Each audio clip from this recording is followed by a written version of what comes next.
अस्सलामुअलैकुम, मेरा नाम हमना मोहम्मद आसिफ है और आज हम लेसन नंबर 2 की जाने पढ़ेंगे और उसको पढ़ेंगे। लेकिन उससे पहले मैं आपको हमारी तकनीक नंबर 1 यानी लेसन नंबर 1 का थोड़ा सा जायज़ा करवा लूँगी कि हमने क्या किया था।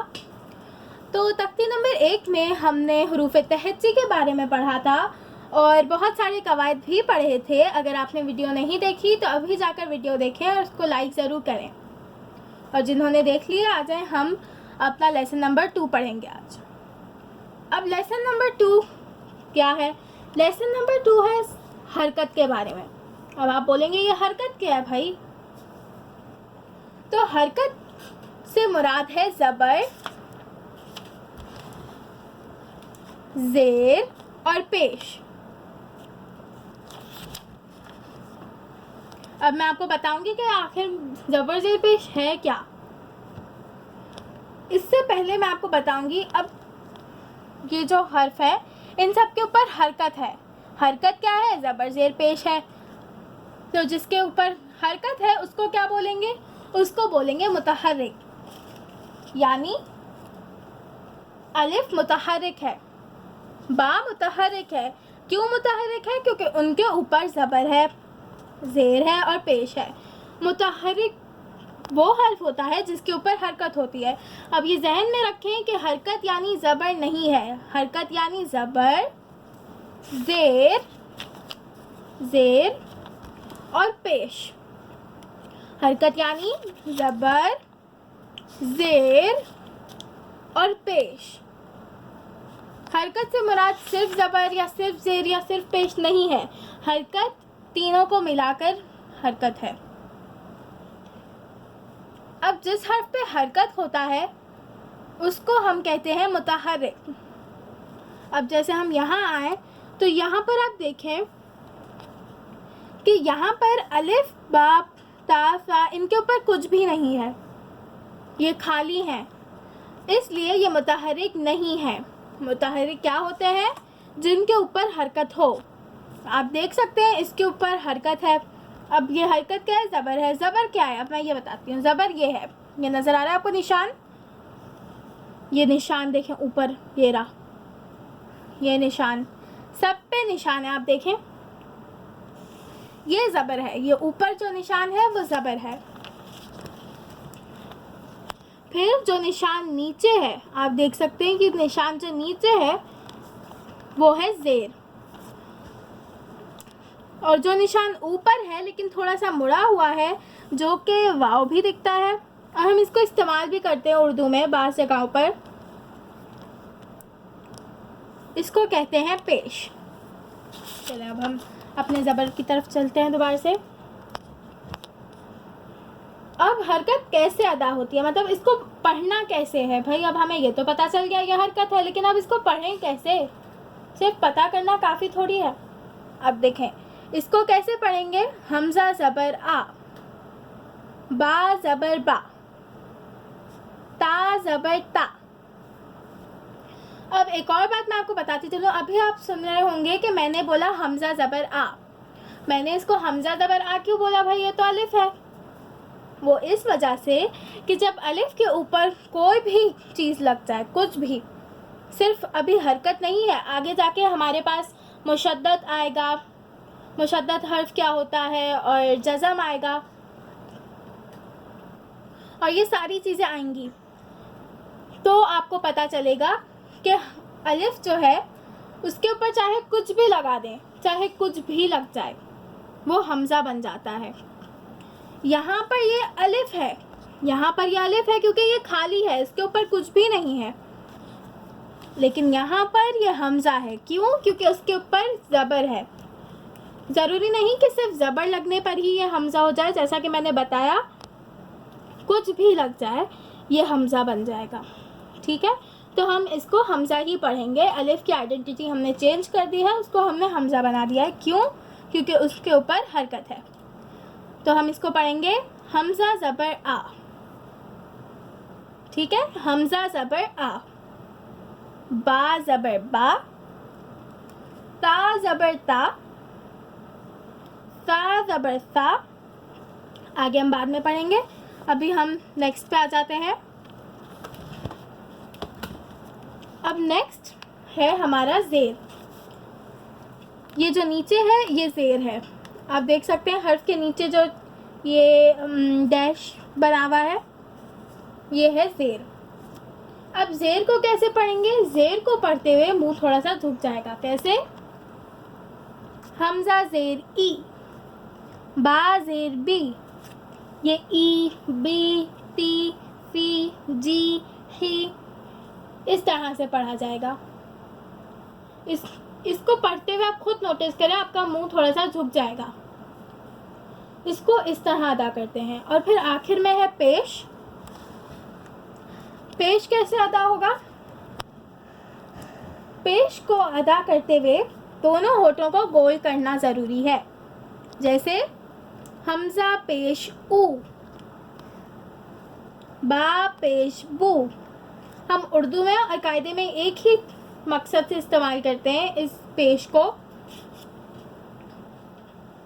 तो इसका मतलब यही है, मतलब ये वाव की तरह ही काम करता है। जैसे हमज़ा पेश ऊ, बा पेश बू, ता पेश तू, इस तरह से। अब हरकत कहाँ होती है ये तो मैंने आप लोगों को बता दिया। ज़बर हर्फ के ऊपर होता है, ठीक है, ये दिमाग में रखें। ज़बर वो होगा जो हर्फ के ऊपर होगा। मैं इसको ज़बर नहीं कह सकती, क्यों? क्योंकि ये हर्फ के नीचे है, और जो हर्फ के नीचे होता है वो क्या कहलाता है? ज़ेर। उसको हम ज़बर नहीं कह सकते। और यहाँ पर पेश, और अब कुछ लोग बोलते हैं कि देखो पेश भी हर्फ के ऊपर है और ज़बर भी हर्फ के ऊपर है, तो ये चीज़ जहन में रखें कि पेश ऊपर से थोड़ा सा मुड़ा हुआ होता है, जबकि अगर आप ज़बर को देखें तो वो फुल स्ट्रेट लाइन है। तो आप याद रखें कि ज़बर हर्फ के ऊपर होता है, ज़ेर हर्फ के नीचे होता है, और पेश हर्फ के ऊपर होता है, लेकिन वो एक तरफ से मुड़ा हुआ होता है। चलें अब हम इसको पढ़ते हैं। हमारे सारे कवायद ख़त्म हो चुके हैं।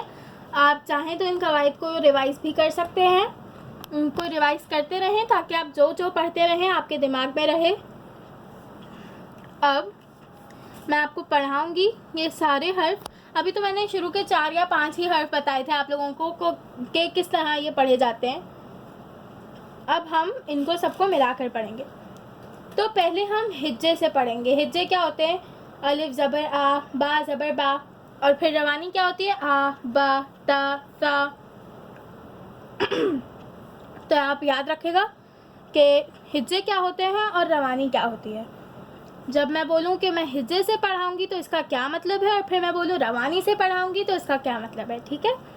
चलो अब हम हिज्जे से पढ़ेंगे। पहले हमज़ा ज़बर आ, बा ज़बर बा, ता ज़बर ता,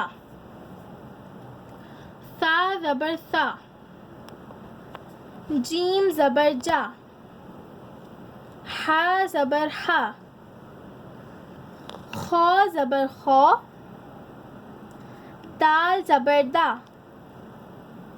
ज़ाल ज़बर ज़ा, रौ ज़बर रौ, ज़ा ज़बर ज़ा, सीन ज़बर सीन, सीन ज़बर सा, शीन ज़बर शा, सौद ज़बर सौ, तौद ज़बर तौ, तौ ज़बर तौ, ज़ौ ज़बर ज़ौ, आइन ज़बर आ, गैन ज़बर गा, फा ज़बर फा, क़ाफ ज़बर क़ा, काफ ज़बर का, लाम ज़बर ला, मीम ज़बर मा, नून ज़बर ना, वाव ज़बर वा, हा ज़बर हा, हमज़ा ज़बर आ, या ज़बर या। तो अब आपने देख लिया कि हिज्जे किस तरह पढ़ते हैं। अब मैं आपको रवानी से पढ़ाऊँगी, लेकिन इसको रवानी से नहीं पढ़ाऊँगी, मैं आपको ज़ेर और पेश पढ़ाऊँगी। रवानी से। मैं पहले आपको 5 या 6 हर्फ पढ़ के भी बता दूंगी कि उनको हिज्जे में किस तरह पढ़ना है, फिर हम इसको सबको रवानी से पढ़ लेंगे। हमज़ा ज़ेर ई, बा ज़ेर बी, ता ज़ेर ती, सा ज़ेर सी, जीम ज़ेर जी, हा ज़ेर ही, खौ ज़ेर खी। अब हम इनको सबको रवानी से पढ़ेंगे। डी, वी, री। अब रॉ जो है ना, रॉ वैसे तो मोटा पढ़ा जाता है रॉ, लेकिन जब उस पर ज़ेर लग जाता है, सिर्फ ज़ेर, तो रॉ जो है वो पतला हो जाता है। किस तरह? जब रॉ ज़बर रॉ, रॉ पेश रू, लेकिन रॉ ज़ेर री, रॉ ज़ेर री नहीं होगा, री होगा, वो पतला हो जाता है, वो मोटा नहीं पढ़ा जाता। बस ये असूल है, तो इसको हम इसी तरह से पढ़ेंगे। ज़ा ज़ेर ज़ी, सी, शी, सी, गी, क़ी, ग़ी, ग़ी, ग़ी, फ़ी, क़ी, की, ली, मी, नी, वी, ही, ई, यी। इसको यी पढ़ेंगे हम, यी। आप प्रैक्टिस करते रहेगा, यी। अब हम पेश वाले को भी इसी तरह से पढ़ेंगे। पहले के मैं लाइन को आपको हिज्जे से पढ़ाऊंगी, फिर रवानी से पढ़ाऊंगी। हमज़ा पेश उ, बा पेश बु, ता पेश तु, सा पेश सु, जीम पेश जू, हा पेश हु, खौ पेश खू। अब आप इसको रवानी से पढ़ें। दू, लू, रू, जू, सु, शु, सु, तु, तु, वु, उ, वु, फु, उ, कु, लु, मु, नु, वु, वु, उ, यू। अब हमने इन सबको पढ़ लिया है। आप इनको प्रैक्टिस करते रहें, हिज्जे भी पढ़ते रहें, रवानी भी पढ़ते रहें। ये बहुत इजी है। अब हमने आज अपनी तख्ती नंबर 2 भी मुकम्मल कर ली है। तख्ती नंबर 1 और 2 मुकम्मल हो चुकी है। मैंने आपको आज इसके बारे में बहुत सारे कवायद भी बताए। अब आप इसको पढ़ते रहें, रिवाइज़ करते रहें, तो इंशाल्लाह आप इसको नहीं भूलेंगे। लेसन नंबर 3 इंशाल्लाह कल आएगा। लेसन नंबर 3 के लिए स्टे ट्यून्ड एंड हमारे चैनल को सब्सक्राइब करें, लाइक करें और शेयर करें। और अगर आपको इसके बारे में कोई भी सवाल जवाब करने हैं तो कमेंट में छोड़ दें, हम आपको इसके जवाब जल्द देंगे एक क्वेश्चन आंसर वीडियो बनाकर। तो अभी के लिए टेक केयर, अल्लाह हाफ़िज़।